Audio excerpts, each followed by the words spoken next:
Right, okay. I'm not sure if I'm going to do Jog On as a feature in future. I don't think anything can top that. That was amazing. And truly, everybody, Catherine and I did not say we'll talk about hip-hop ahead of time. It was completely... You did not know I was going to say hip-hop, did you? No.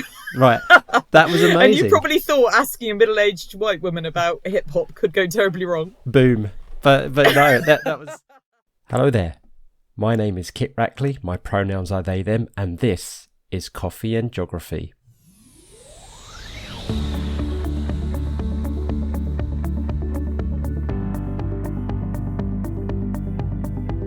The aim of the show is to get to know, explore and celebrate the diverse and intersectional range of people on this rock we call home and their love and passions of it.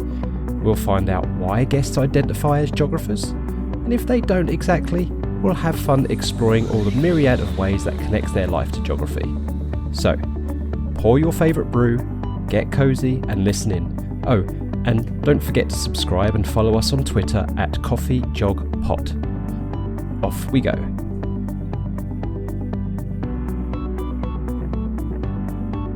Hi everyone, and we're back for a second go after the first one went very well and was actually very enjoyable. Now I'm going to timestamp this episode for you all since I don't really have a specific schedule for release. We're recording this on UK Census Day, March the 21st, 2021. Now my guest and I today may organically talk about that, we may not. But on that note, let me introduce you to who is joining me today. So this is the wonderful Catherine Owen, and Catherine Owen has been head of geography at her high school for over 20 years, a job that she loves. She chairs the Geographical Association's International Special Interest Group and has been lucky enough to write and present for the GA on many occasions. So she does a lot of writing and presenting for a range of organisations, including Oxford University Press, Hodder and Tutor for You. And being part of the geography community is very important to Catherine, particularly enjoying collaborating on projects, sharing ideas and supporting each other. And welcome, Catherine. How are you on this Census Day? I'm very well indeed, thank you. Cool. And what a day it is for us geographers. We can begin to be impatient and have squeaky bums waiting for that data to come out, and because it's all online now, we won't have to wait years and years. We might only have to wait 1 year. Hey, haven't done mine yet because I want to really be able to, put the time into it and relish the experience. I love it. You see, that's that. You're a true geographer when you relish doing the census. Yeah. So this podcast is named Coffee and Geography after a Twitter poll, and we're kind of aiming for this kind of like coffee shop vibe of getting to know people in the geography community. So I'm asking each guest to talk about what brew you have in front of you right now. So what brew have you got in front of you right now? Right, well, the brew I've got in front of me right now is the English Tea Shop white tea with blueberry and elderflower. So I am really into these fruit teas now because I am terrible with caffeine. And anyone that knows me will know that, I get quite excited about things and I talk a lot. And you imagine if I have very much caffeine, that just ramps it up to an unbearable level. So I've started drinking. I drink decaf coffee, and I do enjoy a good cup of coffee. And I've started drinking a lot of fruit teas, and this one is one that's particularly nice, and it's an organic one. So hopefully that means it's not causing too much damage. And I'd never come across the idea of different types of teas. I just knew there was tea until my friend Seb took me to a place in London where you could buy like absolute multitude of different types of tea, and we bought some very posh tea. And so now I've got into trying all different types of tea and enjoying all those different tastes. Yeah, I think I know the shop that you're talking about. I've been there a few times myself, but it seems like a world away now by having been managed to go to London nowadays, let alone a few years ago. But yeah, I was the same. It was like quintessentially British. No, it must be your classic brew. I mean, I'm drinking the classic brew. I mean, second time I mention it, Yorkshire tea, and I'm quite happy to. No one is sponsoring this podcast, at least not at the moment. But I'll give them a plug since apparently they're certified carbon neutral, so that's fine by me. But yeah, these fruit teas. It wasn't until I met my wife until I started getting into these fruit teas, and I was exactly the same. I was like, what's this like? Why would you put like chamomile in your tea? Why would you do peppermint? I was definitely a kind of a tea snob at the time. But yeah, it's interesting. Are you a tea snob if you stick to your classic brew, or a tea snob if you go for the fruity teas? I don't know. That's a bit of a paradox, really. I think you're a tea snob if you think your way of doing tea is superior to other people's way of doing teas, and I think Good way of putting it. We need acceptance in the tea drinking community. I totally agree. Oh, brilliant. Okay, in your bio, you also mentioned that you're mum to Jack and Megan. So, hi, Jack and Megan. If you're listening to this a bit later, I'm probably you're going to get them to listen to this, aren't you? And you love you love spending time with them and your family. Hence your Twitter handle at Jog Mum. So for American listeners, that's mum with a U, not mum with an O. Yeah. So GeogMum. And now I'll say from my point of view, that's a perfect Twitter handle for you, right? Because for as long as I've known you, I've always thought of you as a nurturing, motherly figure for many of us in the UK geography teacher community, and I know I'm not alone in thinking this. So how do you feel about that? What's your reaction to that? When I first came up with the idea of being Jog Mum, the idea behind it for me was more about showing that I love my job, but I also love my role as a mother, and I love my family. And that, those two things don't have to be in tension with each other. You can be very much involved with your family's life and very much involved with your career, and those two things can complement each other. So when I first came up with the name, that was the angle that I was going for. But then as soon as I started using it, people said to me, "Oh, that's just such an appropriate name because you mother everybody." And I said, well, that's not really what I was going for, but I'm happy to accept that. I just think it's really important. I'm getting now, so, I'm one of the sort of, more mature members of the geography community. Aww. And so, I'm really, really keen to, keep looking out for the youngsters and supporting them through the networks that I've created. I want to be able to give people a leg up so that they can really do what they want to do. And also, with my peers, like people that are in similar times in their careers as well. There's just in the geography community such a great sense of support and going through things together and helping each other. And so I'm really pleased that I've got, Jog Mum, that I love geography, I love teaching, I love my family, but also that has now seems to have morphed into also the fact that I really like to encourage and support others in what they're doing. Yeah, well, I think it's perfect, and I know that I've there's been plenty of times in my when I was teaching geography and beyond since that I've had tricky times. I've suffered from mental health, and I've been very open talking about that. And you've always been there. You've always offered the support, been a supporting rock. And we're not close friends, as in we would go out to dinner all the time and things like that. You're all the way in Somerset. We'll talk about it in a minute. I'm all the way over here in Norfolk. But whenever we do get together, like for the GA conference or for CPD and stuff like that, you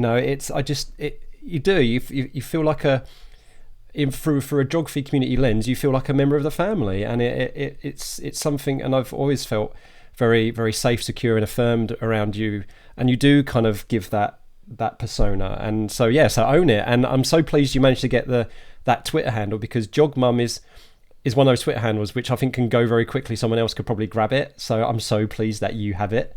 There's also a rather wonderful. There's a very wonderful Jog Mummy as well, who you might have met. And she is absolutely fabulous as well, and works with a lot of trainee teachers. So shout out to @JogMummy. Yeah, absolutely. And that's one of the reasons why we do this podcast, is because we want to give a lot of shout out to all the other people in the community, and also internationally as well. If you're listening to this and you're thinking, oh, is this podcast just for the UK geography community or the UK geography teaching community? No, because I'm trying to reach out to anybody who may think they identify as a geographer from anywhere in the world, and to connect with us. And because that's what we do best, and we'll talk about that a bit later, about the interconnectivity and stuff like that. So so bringing this down into your sense of place then. So that's you as a sense of person, but as a sense of place. So you're based in the Taunton Bridgewater area of beautiful Somerset, and you quite often post pictures of family walks in your local area, and they're always a joy to see. So can you describe to us what your sense of place is like, like things that nurture the soul for you, make you feel connected to your place? So tell us a little bit about how you connect to your place. Yeah, well, I'm really southwest all over girl because my family's Cornish, and my mum and dad, when they were in their late teens, there weren't a lot of opportunities really in Cornwall for young people. So my dad joined the RAF, and they went around the country. And when he came out the RAF, they were in Locking in Weston-super-Mare. So I grew up in a little village called Yatton, just outside of Weston-super-Mare, and it's, strange when you've got a life where you're living in a place that's so different from Cornwall, is very, very different from being near Weston-super-Mare, because we were spending a lot of time every weekend. We're going to Bristol, and my dad worked in Bristol, and I just adore Bristol. Um, and yeah, we'd go frequently down to Cornwall as well. And then I didn't really mean to end up staying in the southwest. I was hoping to go to Lancaster University, and then I didn't do very well in my A-level geography. I did well in physics and maths, and I didn't do so well in geography. So I ended up going to Plymouth Poly, through, because in my day, I'm so old, we used to do UCA and PCAS when you applied. So I went down to Plymouth, and I absolutely fell in love with Plymouth. Absolutely amazing city. I just think that, I've just got so much love for the coastline. I think being in the southwest, I'm so lucky, because obviously all my time in Cornwall, in St Austell, it's beautiful coastline around there.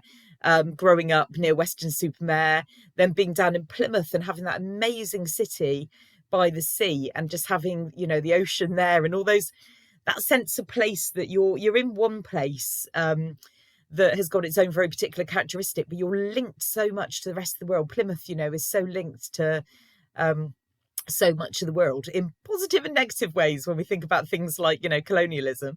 And then I ended up working in Somerset, and so I then settled in Somerset, and I live on the Somerset Levels, and so it's quite a sort of, quiet and you can see for miles type place, but also, of course, we've always got that threat hanging over us of the floods. The flooding, yeah. So in some ways you've got so much peace, but in other ways, like, when you get that intense rain, you're like, oh my goodness, do we need to run down to the centre of the village and start raking away leaves from the drains, because otherwise they're going to block and it's going to flood. So Wow. So I've got this sort of, this wonderful experience all over. I've lived in North Somerset, I've lived in Devon and in Somerset, and the only place I haven't actually ever lived is Cornwall, but I go there a lot. That sounds.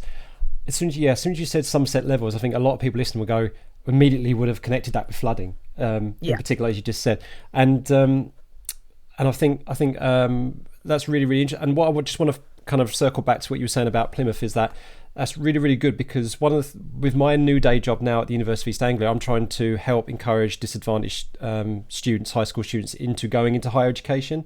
And I think one of the misconceptions that are taking place right now is that if you're not aspiring to go to a Cambridge or an Oxford, or a highly prestigious university, then you're a partly of a failure, or you're not going to make it, or it's not, don't bother working it. But you just said yourself there is that you got into Plymouth and found it was fantastic, and it just goes to show that we shouldn't really be having this kind of almost like classist kind of view of higher education. Like UEA was not my first choice, University of East Anglia was not my first choice, but my God, it's been the best fit for me in all ways, shapes and form. And I'm so glad, in a kind of strange sense, that I didn't get the grades because I think I would have I think my first choice was either Lancaster, like you, or it was either Lancaster or to do environmental science, or Aberystwyth, I think.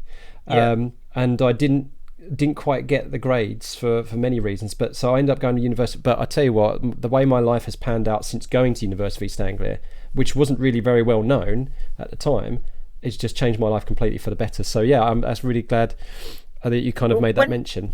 When I went to Plymouth, it was Plymouth Polytechnic, and then it became Polytechnic South West. And by the time I graduated, it was University of Plymouth. Yes. So I got a university degree anyway. But what I think I loved so much about Plymouth is that because it was a new university, everything, they looked at, they had a lot of younger lecturers, a lot of people really engaged in their research. And I don't know if in a more traditional university, sometimes I'm probably stereotyping, but maybe you've got people that have sort of been there for longer and they're not so active in research.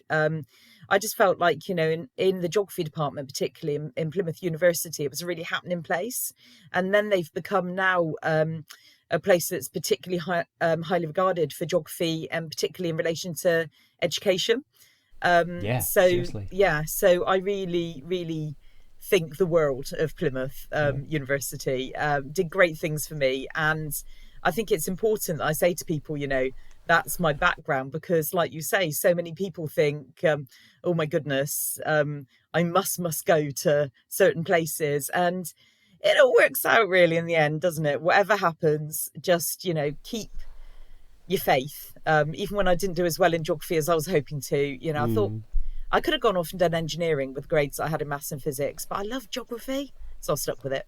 Yeah, and I think also personalities like Professor Ian Stewart has done a great, has done a lot to kind of raise the profile of places like Plymouth and University of Plymouth, and it's it's really, really great. And like, you're thinking about as well, it's interesting with it, a lot of universities, a lot of places have changed their names, like Anglia Polytechnic became Anglia Ruskin University, for example. So it's definitely kind of reflected that kind of societal change as well, in kind of even the branding in the naming. So what you've been saying then, you've got a question in nature. You say that be identifying as a geographer, one reason is because you love to dig deeper after you discover your answers and things like that. So it really, I don't need to elaborate on this really, because you've said it eloquently so well. It sounds like the place that you are at the moment does really feed quite nicely into your question in nature. And I'm wondering, when you do go running down the street to kind of clear the leaves off of is it because you've been recommended by the council to say that this, if you can do it, this is great, or is it just you because you've been answering loads of questions and you've got all these things that as a geographer, I need to do this because it's going to help discharge some of that water back into the there's two reasons behind it really, so I'm laughing because it just brings very happy memories. One reason that we run outside when there's very intense rain is because I didn't want my children to be scared of things like storms when they were little. And so we started a tradition that whenever there was thunder or lightning or very, very heavy rain, we would run out into the back garden and dance in it. So rather than having children saying, oh my God, it's a storm, I'm scared, they're like, oh wow, it's really raining, let's get outside and do a dance. So that's sort of part of it. And then the other part is that being a geographer, and the village I live in, it doesn't flood really badly like some parts of Somerset Levels, but it does flood in the centre. And it is because of debris blocking the drainage. So what happened in our most recent flood was last August, and it was incredibly intense rain. And so Megan said, they're a bit old to go out and dance now, but Megan said, let's go for a walk in the rain. And it was absolutely pouring, really intense rain. So we walked down to the centre of the village, and then we could see that there was starting to be an issue. So I'm really lucky that in my village we've got some really close connections with people. So I ran to this wonderful woman's house, who she runs the preschool, and she's just very involved in the village. And I said I think it's going to go, I think it's going to flood. And so she came out with her sons, and then next thing you know, we had loads of people out trying to keep it clear. And we ended up with quite deep water. It was up to thigh depth on the roads at one point, but it didn't get in the village hall. And that's always our mission, is to stop it getting in the pub and the village hall, because if the roads get covered and then the water goes down and they're all covered in silt, the council can come and clean that up. If it gets into the pub, if it gets into the village hall, those are so crucial in our community. So everyone's just out there trying to keep it clear. So Megan saying, should we go out for a walk in the rain? She potentially saved the village hall from, we have to replace all the flooring and everything when the floodwater gets in. So well done to Megan. I love those. And this is exactly what we're trying to do on this podcast, those personal stories and related to the kind of wider geographical. That's really, really nice. And I think anybody listening to that, I reckon there will be a few teachers who will tell that as a really good story, a good case study about how small little local actions can make a really big difference. And and that we can all make that those contributions. So that's wonderful. Right, we're going to move on to some an element of organised chaos now. And there's going to be a few regular features in each episode. So are you ready to have a go at the first one? Oh, well, let's go for it. Yeah, okay. So this feature we're going to play is Jog Your Memory.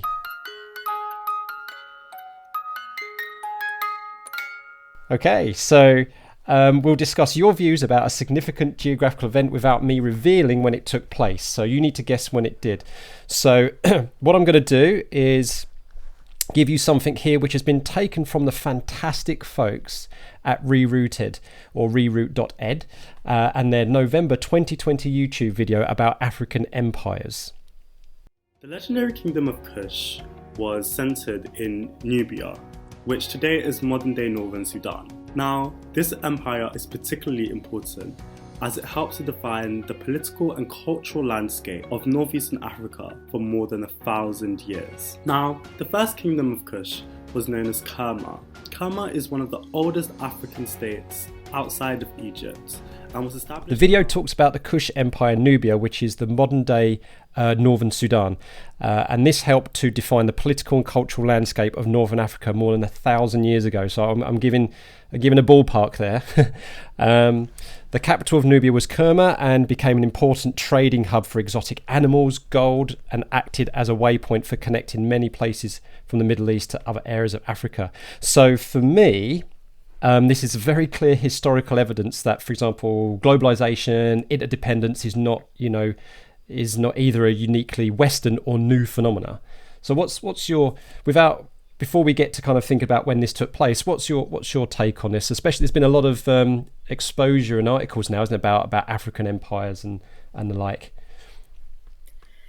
Well, I'm absolutely fascinated by Africa. You probably know that I've got a strong link with Uganda, and I work with a group of schools in Uganda and go over there.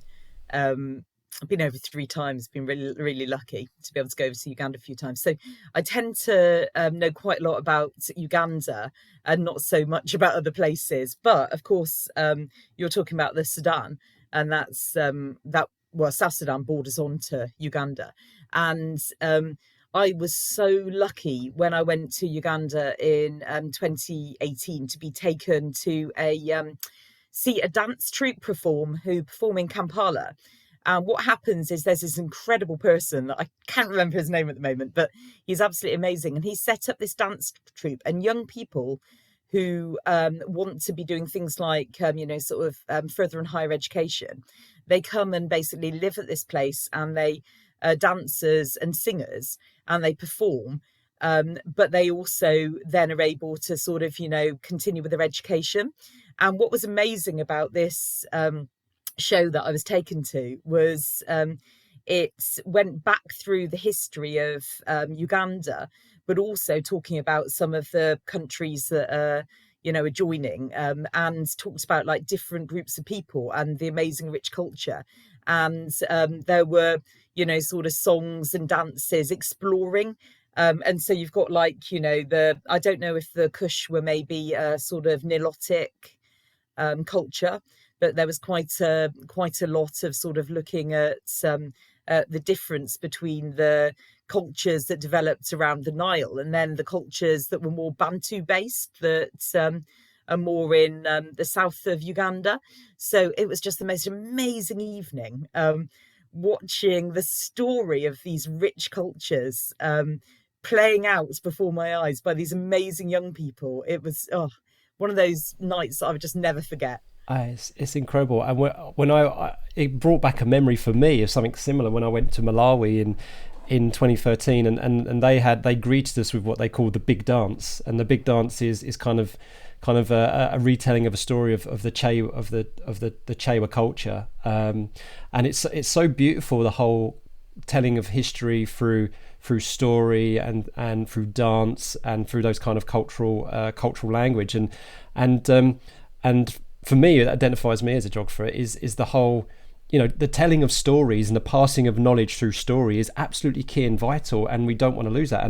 And like the fact that there's a lot, globalization, westernization is causing a lot of this to disappear, a lot of native language to disappear, and then all this richness in culture and history is disappearing. So that's really really interesting what you say about your experience there, and you probably got so much from that cultural experience. And was there a lot of, so you mentioned that they were talking about the history. So what was you able to pick up, like specific elements of it, or was it just a feeling that you got from? It was the gentleman that was in charge of the show and that basically was organised the whole thing is a comedian, and so he sort of like told a lot of jokes about the different groups of people, and I think that was a really clever way to be able to sort of highlight differences between the different groups, because I think one of the things that's just so important to remember in African countries is that so many countries were just created by those lines drawn on the map by Europeans. Yeah. And I think really what he got across so well is that actually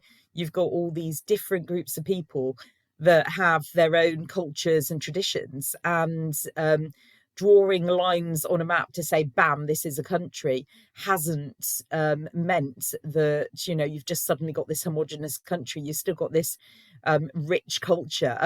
And one of the things that really chimed with me was there was one particular singer that came on that was it was really built up that this amazing singer and most beautiful woman was going to be coming on the stage, and we were really lucky to be able to see her.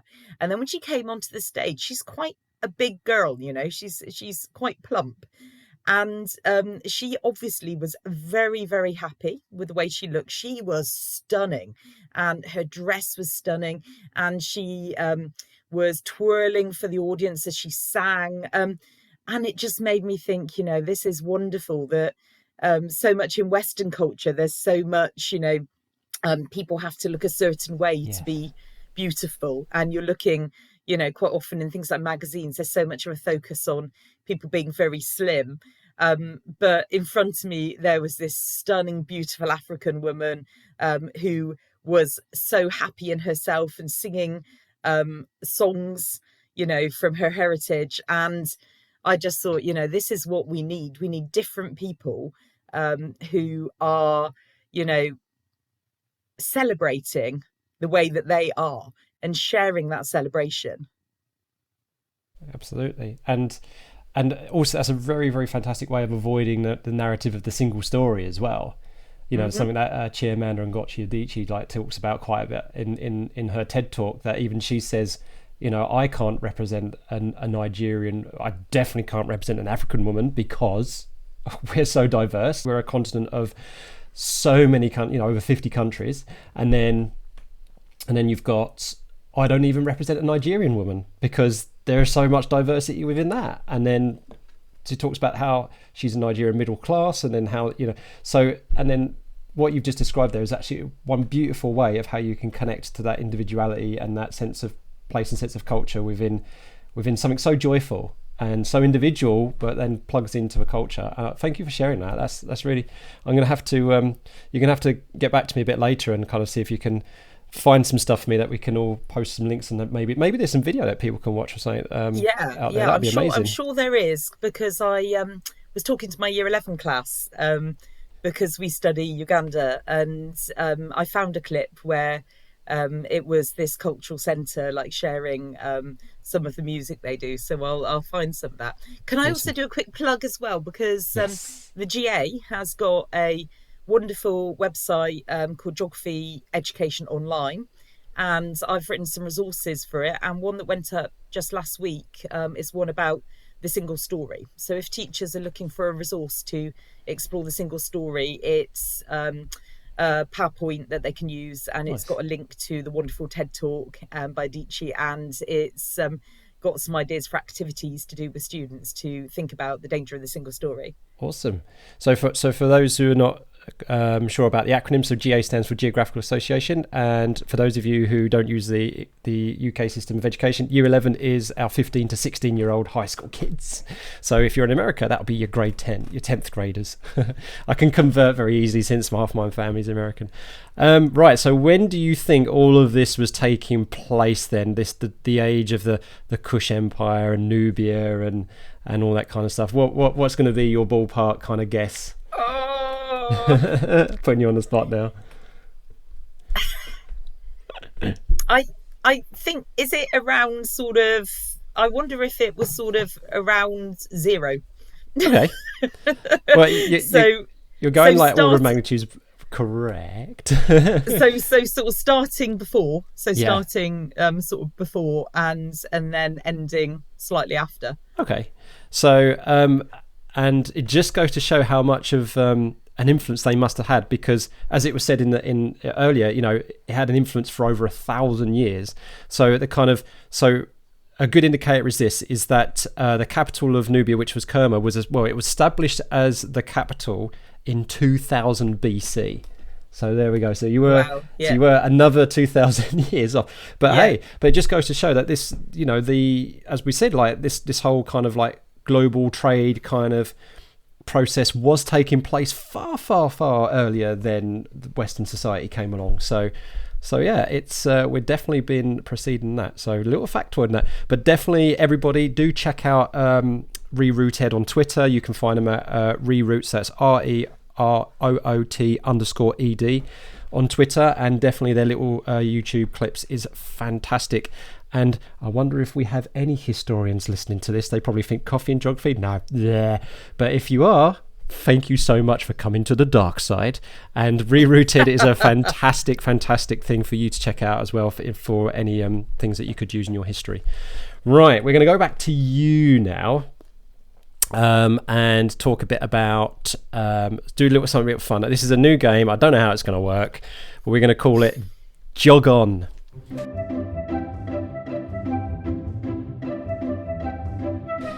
And this is where I give you a place, a name, an event, a TV show, food, whatever, and you enthusiastically react with Jog On if you want to elaborate and chat about it a little bit more, or you can dismiss me with a take a hike, you know, to pass on it. Now, passing does not mean that you're dismissive of the topic or it's not your thing. So to help you out with that, I'm going to do 5 things, and you can only say jog on to 3 of them. Okay, so play your cards right. And I'm gonna cheat in this one. I'm gonna cheat in this one really though, because I want you to save 1 jog on for the last topic. All right. So, you ready? Yeah, okay. So you disclaim jog on, yes, or take a hike, Kit, right? First one. Right. Recipe books. Oh, I think I'm going to go take a hike on that one. All right, okay. Next one. Halloween. Right, I'm going to say jog on for that one. All right, tell us a little bit about your thoughts on Halloween then. Right. Well, first of all, I'm not massively keen normally on Halloween. I think it's very commercialised, and I really worry about things like the plastic pollution from having so many like disposable costumes and things. However, last October, I had just the most amazing experience on Halloween. And what happened is, being down in rural Somerset, we've got a place called Thurloxton Growers near us, which is where people in the community have got like basically a farm, and they normally are known for doing things like in the summer you can go strawberry picking, that sort of place. But what they did this year is they got imaginative, and they've done 2 amazing events. The first one that was absolutely stunning was their sunflower fields, and they realised that, you know, they had all these field spaces that were just, you know, people weren't able to come and do the normal sort of pick and all that sort of stuff. So they planted huge fields full of sunflowers for local people to visit, and that was all a fundraising thing. But then what they did at Halloween is they did a pumpkin patch, and they just had this immense field of pumpkins. And so you paid to go along and you picked your own pumpkin, but there were also loads of games to do, but they were all really simple, good, fun, wholesome type games. So, for example, they had a trailer of apples from their orchard, which, you know, had fallen down and were rotten and they weren't good for anything. So what they'd done is they'd hung up a pumpkin, and then they had catapults, so you could catapult your rotten apples to splat this pumpkin sign and things. So, you know, even though my children are quite grown up now, and we went with a friend as well, and it was just amazing. You know, we just got in there and we played the silly games. We went and chose our pumpkins. You then had the pumpkin carving tables where you could go and you could get, like, you know, sort of scrape out all the pumpkin seeds and stuff. And that was all to like reduce waste. And they had, like, you know, places set up with loads of pumpkins so that you could have like a family photo there. Oh, it was just wonderful. And what was really, really special about it is, of course, we then went into the second lockdown. And so I just, looking back over, you know, when you're during lockdown and it was cold and wintry, just looking back at those photographs of those beautiful orange pumpkins and remembering that wonderful day was just so special. Yeah. Oh, that's really, I love that. Yeah. We have something very, we went to somewhere similar a couple of years ago where you just basically rummage around the field with a wheelbarrow. But yeah, I really would have loved to have had a go at that. You know, I'm not old enough. I'm not too old to be launching rotten apples at pumpkin signs. No, I did it. It was so much fun. Yeah. So, okay, so we've got 3 topics left, although we are cheating and you've got reserved for the last one. Yeah. So technically you've got 2 topics left and you can only choose one of them, right? So you can gamble on this one and then can't talk about the following, or you can skip this one and then you'll have to talk about the one afterwards. Right, okay, and these, I forgot to mention that these are completely randomly selected. I used a random subject generator for these. So when I say hip hop as the next one, hip hop music. I'm gonna say Jog On. Oh, go on then. Yeah. Yeah. I'm going to say that I have learned so much about things like hip hop, because not only do I teach geography, I also do A-level sociology. And one of the things that I teach about in sociology is hybridity. And one of the lessons that I enjoy doing most is when we look at where hip hop came from. So we look at, like, you know, the Rude Boys in Jamaica. And we look at the sounds moving to the UK and the USA, and then we look at how, when it went first of all to like areas like New York, we look at the idea of how the sound had the sound that had come from another place, but then the place it was in influenced how it developed. Then, of course, it went over to LA, and then boom, around the world. And one of the exercises I just love doing in this lesson is we listen to different hip hop and rap music from different time periods and from different places around the world. And we think about this idea of hybridity. We think about how you've got, you know, the heritage of the sound and then how it develops in a new context. And we look as well at the idea of, you know, how is it different when women are involved than in men? And then we look at, you know, different parts of the world. And sorry, I'm going to go back to Uganda again because I'm just totally obsessed. But you may have come across the wonderful Bobby Wine, who is a rapper who also ran for president in January. And we play the children, children, they're 17, 18 years old. So we play the young people. Yeah, I play the music of Bobby Wine, which is very different. I've got a wonderful friend who his rap name is Silas Zephaniah, and he is based in London, and he's based in Brixton, and so his sound is very different. He sings, he raps a lot of stuff about like anti-violence, Pan-Africanism. We look at how that's different, say, like Eminem. We go back to a bit of NWA. So I just think that, you know, oh my God, when you start looking at music and you start thinking about sociology and geography, you've just got such rich, powerful thoughts having there. But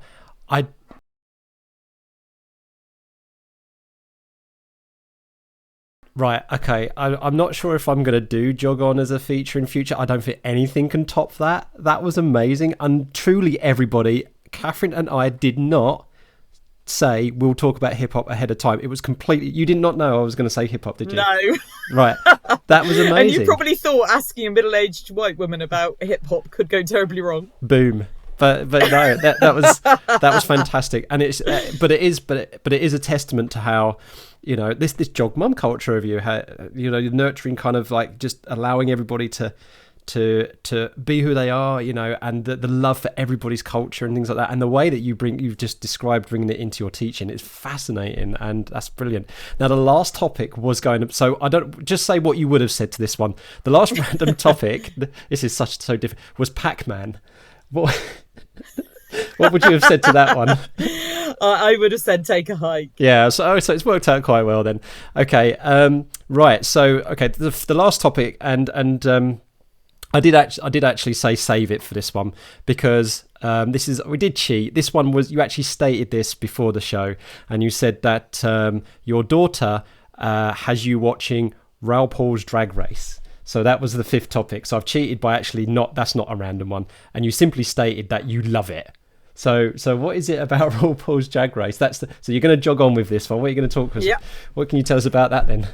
Well, the thing is that, you know, my daughter has really, really, really fallen for the Drag Race idea, and is just so knowledgeable, having watched the US series. And she said to me, drag is a political act, and she's learned a huge amount. She comes out with things sometimes. She says to me things like, you know, if we're talking about things like feminism, and Megan would come out with the most amazing statements. And I'm like, where'd you get that from? She's at Drag Race. So I'd already had my interest piqued. And the thing is, though, this was very much something that was Megan's. No one else in the family was listening or watching Drag Race. It was very much something that was special to her. So I felt really privileged when she said to me, look, Mum, there's a new series coming up of UK Drag Race. Should we watch it together? So I felt so privileged that she'd sort of, you know, was sharing this thing that's so special with me.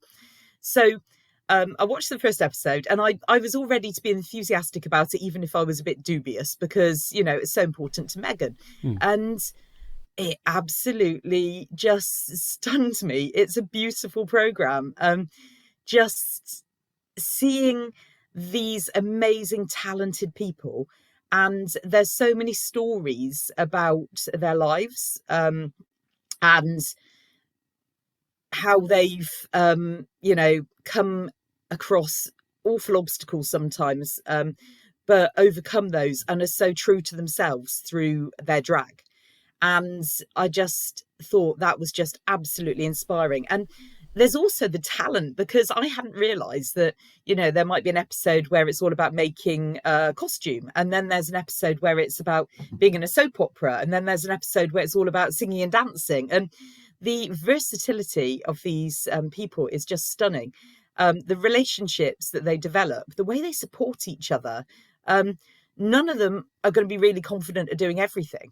And so you've got people that, you know, have absolutely been stunning one week who are terrified the next week. And the support that they offered each other is just beautiful. And you see these relationships between really unusual couplings sort of coming to the fore. You know, you might think at first those two are never going to get on, and then they're supporting each other when they're having a difficult moment. So totally fell in love with the show. And I just love the idea as well that by becoming really now part of the mainstream, Drag Race is also changing people's thinking, and it's bringing diversity, and it's bringing more understanding about people being different into the mainstream in our society, which, you know, to me, that's wonderful. Yeah, that's so true. So from my perspective as well, I've had some. So a lot of people already know that I'm transgender, and for me, I had an experience with drag myself before I realised my identity was trans, and it was a Year 11 concert. It was it was their Leavers concert, Year 11 Leavers concert, and I decided to do it's Hedwig and the Angry Inch is called the movie, and there's a song in it called Wig in a Box, and I performed Wig in a Box in drag for this Year 11 Leavers concert. I felt so liberated and so comfortable doing that, and so much fun, and the kids absolutely loved it and everything like that. and now I've come to realise why that felt so natural. And then, so that's my first story with regards to that kind of stuff. And I realised just in that how much time and effort this was just a year 11 concert, and yet the amount of effort I had to put in to kind of make myself, look like Hedwig, all of the makeup that went on, and Amanda Austin, the wonderful Amanda Austin, an ex-colleague of mine, did my makeup, and it was brilliant, and she did the drums for the performance, and we had a couple of kids who were on the guitars and things like that, and Mr. Neville on the piano. It was fantastic, and all the effort that went in just to do that one little 3-minute thing for a year was incredible. So that was my first experience for that. And my second experience is that now this is after I'd come out as trans, and I was actually going out I was socially transitioned, and I was actually going out as a trans person, and I went to my first ever drag performance, not as a performer, but as a someone just in the audience. And then there was this beautiful, beautiful moment where I thought, I think I recognised this person on the stage doing their drag performance, and they were incredible.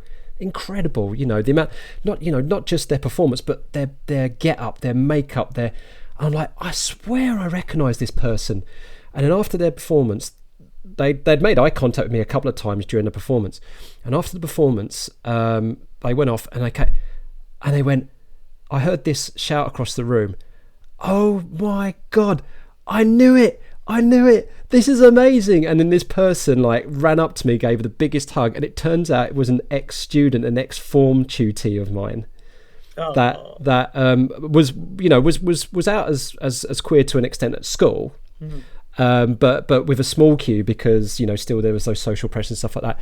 Mm. And just to see this person up on that stage being so vibrant, so beautiful, and then we had such a great chat, and I ended up burst out crying, because not just because of the affirmation that this student was giving for me, but because I felt so proud of them as well. Yeah. And then this person used to talk to me a little bit in school about how they felt, and I never used to understand why these kids used to keep coming to me, but now maybe I gave off as kind of a vibe. And then just to see how drag was able to kind of push their personality out, breach their comfort zone, and now they're a performer, like a semi-professional performer now. And if you're listening, I haven't got any consent to mention any names in that respect. So, but if they're listening, they know who they are, and they are bloody amazing, and I'm so proud of them. So thank you for sharing that, Catherine. We could go on for so much longer. We're running out of time now, so we do need to bring this to an end. So the last feature we have is it's called We're All Geographers, and this is where at the end of the episode we think of a single word topic that you and I try to stump the following guest. So now, last episode, Glynis was actually stumped by trying to come up with a topic, because she's a geographer through and through. Everything she came up with is, no, I can link that to geography, I can link that to geography, I can link that to geography. But she talked about poetry being a love of hers. So we settled on poetry. So we've got 30 seconds, and I'm going to do the cliche tick-tocking in the background, right? So in 30 seconds, me and you have got to bash out all the ways that poetry is linked to geography. Are you ready? Okay, set. So I'm quite. Do you want to go first, or shall I go first? Do you want to make a statement, or shall I make a statement first? I haven't really planned this. I can go first. I don't mind. Okay, you go first, and then I'll add. Ready, steady, go. 30 seconds. Wandered lonely as a cloud. How much more linked to geography can you be than that? Yeah, I was thinking, and then you get into song lyrics like "Crowded House," always take the weather with you, so you can do. There's an actual fantastic GIS map which maps loads of poetry to landscapes and to geolocated poetry. So there you go. There's another one. I've completely. I should have set a timer here. What else have we got?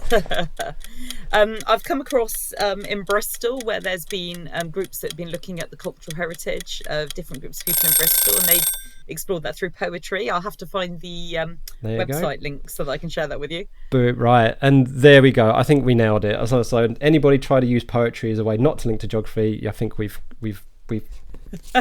put that one to bed. Right, so now we need to come up with a topic for the following guest, and us as geographers have this problem that we can probably link everything to geography, but let's come up with something that the next guest has to do what we've just done for 30 seconds. What are we going to go for? Well, you made me think earlier when you were saying about historians. So I think maybe we should go for something you'd really relate to history. Yep. And then see how a geographer could relate that to geography. So for some reason, I think probably because I was watching a film last night in which it was mentioned, the Battle of Hastings has just jumped into my head. Okay, we'll go with Battle of Hastings. So because that's such a thing that you would think of a history teacher knowing about, isn't it? But what would a geographer say about it? I think could be fascinating. And because these are actually going to go out after I've done all the recordings, the person is not going to know that the Battle of Hastings is the topic. So this is going to be really interesting. We can do it, but that's more than one word, though. Am I allowed that? No, Battle of Hastings is fine. Yeah, we can do that. Right, Catherine, this has been amazing. But before we go, there's a couple of things. You've already said that you're Jog Mum on social media, so GeogMum on Twitter. Is that the only place people find you on social media for now? Yeah. Okay. Yeah. My daughter is not keen on me having an Instagram account. She says that I'll just be embarrassing because she likes Insta. Well, it'll be all those lovely pictures of walks that you take in the Somerset Levels. I don't know what we won't embarrass you. Okay, so you've mentioned Dear Megan a lot. Is there anyone else you'd like to give a shout out to? Yeah, well, I haven't mentioned Jack so much, and Jack is absolutely inspiring, and I'm so proud that he's looking at going off to do marine biology next year at university. And whilst it isn't geography, but it's still going to make a difference to the planet, so that is amazing. And then my wonderful husband Gary, who we couldn't have done this podcast without because I couldn't get my headphones working, and he got it all sorted. And that's just technical help. He is so supportive, and he's just always there quietly supporting all of us as we make chaos in the world. Gary's always the one that makes sure that everyone's okay and fed, and he's just our rock. He's fantastic. Oh, that's brilliant. Well, thank you for those shout outs and everyone. Well, Catherine, this has been really, really enjoyable, and as is always these things, we could talk for ages, but we for everybody's sanity, especially yours, I think we better stop there. So thank you so much for joining us, Catherine, and I will see you around, my Jog Mum. Yeah, thank you, Kit, and I cannot wait to be able to see you face to face, and hopefully one of these days I'll be able to give you a great big hug. Oh, yeah, I'm looking forward to that too. Thank you so much.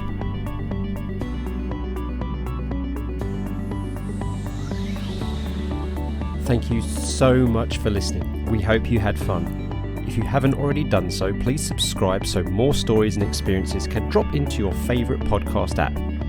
If you fancy being a guest or have any feedback, follow us on Twitter at CoffeeJogPod and send us a DM. Or you could email coffeeandjog@geogramblings.com. Until next time, keep geogging.